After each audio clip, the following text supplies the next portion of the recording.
conditions were right, the timing was off. The common story for anybody who skis and snowboards. 3 hours to my checkout time for my Airbnb, but 3 to 4 inches of fresh snow on the mountain in the springtime, that's a hard toss-up. What do? Can you call in a favor? Have your girlfriend, your partner, your husband, or your wife stay back, clean up the Airbnb while you go out and get a few additional laps? Maybe that happens, maybe it doesn't.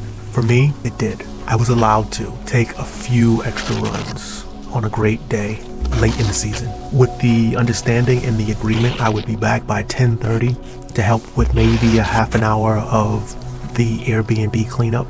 I took the toll road up. Obviously there was traffic. The lots were full. I rode up on a slow chair, rode back down to the main lift that took me to the top of the mountain. When I got to the top of the mountain, I had a decision to make. Do I go off the backside and take a more enjoyable run? The blacks, the trees, all the runs that I wasn't able to take earlier in the week because the snow coverage wasn't the greatest. It wasn't that true spring condition. We got some rain, we got some ice, we got some wind. So instead of it being soft corn snow, cold corn snow. And nobody likes cold corn. So my decision was take a better run and guarantee I wouldn't be back at 10:30. Or go down the front side of the mountain.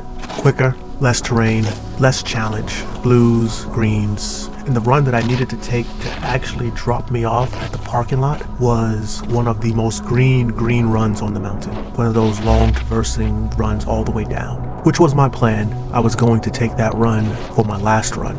But unfortunately, that last run was my only run.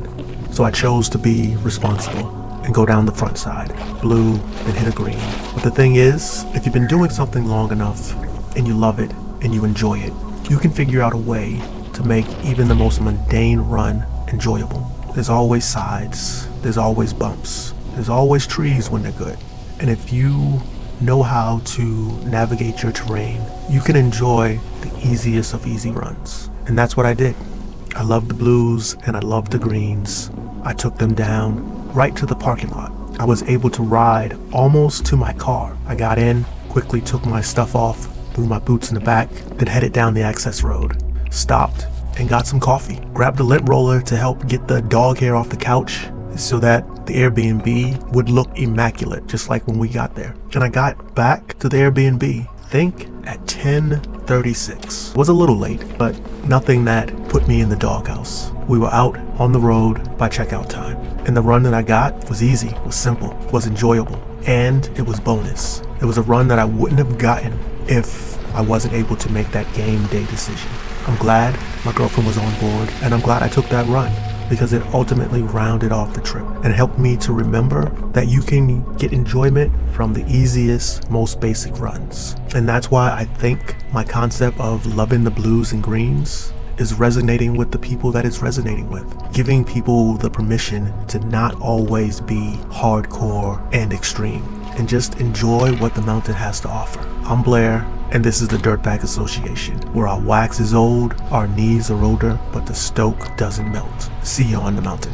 I don't ask for too much.